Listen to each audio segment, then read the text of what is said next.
இயேசுவில் அன்புக்குரியவர்களே, இன்றைய நற்செய்தி வாசகத்தில் நற்செய்தி பணியாற்றி வந்த சீடர்கள் இயேசுவிடம் திரும்பி வந்து தங்களது அனுபவங்களை பகிர்ந்து கொள்கின்றனர். அவர்களை தனிமையான இடத்திற்கு சென்று இளைப்பாறச் சொல்கின்றார் இயேசு.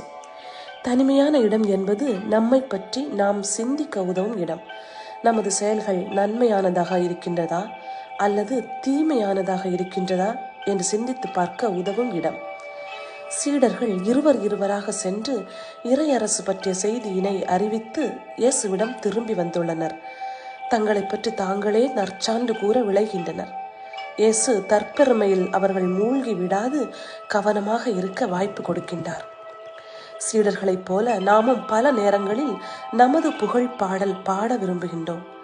அதனை விடுத்து இறைவனின் கரம் எப்படி நம் வாழ்வில் செயல்பட்டது என்பதை பற்றி சிந்தித்து இறைவனுக்கு நன்றி கூற முயல்வோம்.